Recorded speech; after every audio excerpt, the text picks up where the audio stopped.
An arrow prayer asking for help with a situation. How many of us offer a prayer of thanks when things work out the way we want? If the rest of you are like me, I suspect the answer is not as often as we should. In our gospel this morning, 10 lepers are healed, but only one comes back to Jesus and thanks him. And that one is the dodgy Samaritan. We can assume that all 10 were healed and that all 10 had faith. In the first century, once you developed leprosy, you had to live apart from society, leave your family and friends, your job. You became an outcast and a beggar. If you did dare go near other people, you had to ring a bell announcing you were unclean. If by some miracle you recovered from leprosy, you could only rejoin society when a priest had inspected you and declared you fit. In our gospel today, things get a bit mixed up. The lepers asked Jesus to heal them, and Jesus tells them to go and show themselves to the priest. At this point, they are still lepers, still suffering and showing signs of this terrible disease. You'd think they'd stop and say, "Look, Jesus, heal us now, then we'll go. What's the point of going to the priest when I'm still clearly ill and suffering from this awful disease?" So all 10 clearly had faith as they all go on and all are healed by the time they get to the priest. However, everyone comes back to thank Jesus. The Bible doesn't tell us anything about the motivations for why one came back and 9 didn't. Maybe the one had a parent who insisted they write thank you letters, and the habit had become so ingrained that he had to come back and say thank you. Maybe he was the only one without family close by. The others all rushed off to rejoin their families, thinking they could come back and thank Jesus later. But that it's all speculation. We just don't know. The acts of giving and receiving thanks can have an important role in forming relationships. The one leper that came back can then begin to form a relationship with Jesus. Relationships are two-way things.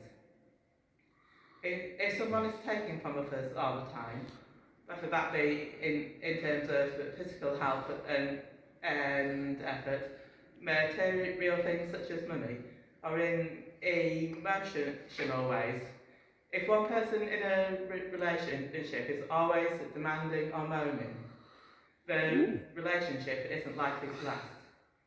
It takes two to tango, and it takes give and take on both sides for a relationship to work.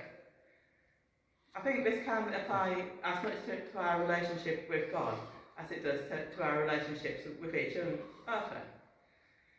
I don't know about you, but I know for me it is very easy for my prayer life to slip into a quick, "Hi God, can you fix X, Y, and Z? Help me deal with this and that." Okay, bye. I'm so busy worrying and being concerned for the stressful and negative things in the world and my life, but I don't think as often as I should about saying thank you for the good things. What the leper 2,000 years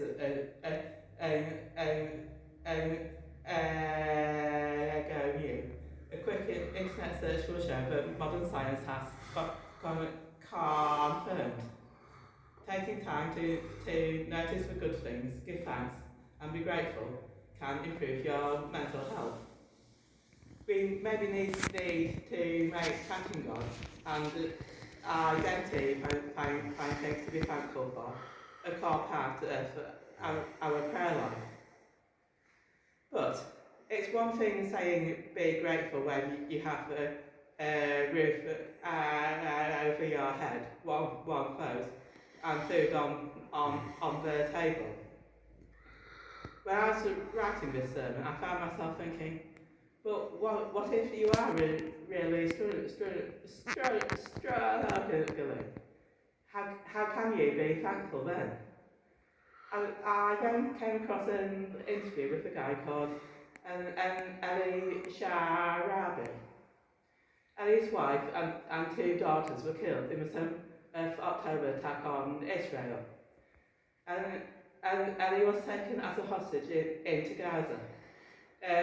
Literally, he's kept in a family home, but then he was moved to an underground cell where he was with three other Israelis. I want to read you an extract from the interview report. To keep hope alive, he encouraged the others to take part in a nightly ritual. Each hostage had to tell the group about a good thing that had happened that day. It was very difficult in the beginning, he admits. Good grief, I should say so, Ellie. You were all in the pit of hell. Are you saying, please come up with something good? He nods as if that was obvious. Yes, and believe me, it was many good things. You know, that the guy who is very cruel to us didn't give us food today. It was a better guy, so that was a very good thing. We succeeded to sleep without having a nightmare. or somebody may made you laugh, or it was the day that we got a shower. So that was a very good day. After 2 or 3 weeks, Ellie says, with evidence and satisfaction, each one of them could find 4 or 5 very good things in that day. And it was like a muscle that you train.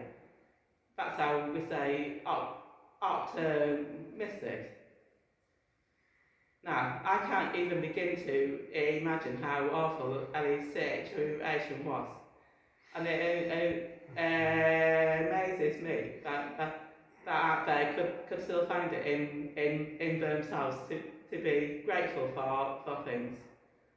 But I think Ellie was onto something important.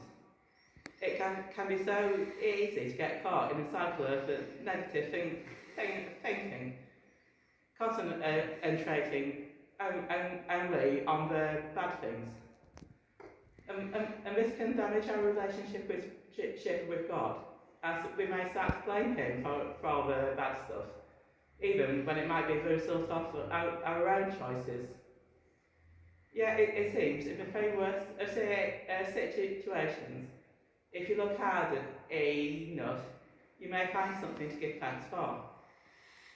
It seems that giving thanks to God and to each other is good for our relationships with each other, and more importantly, with our relationship with God, and for our mental health.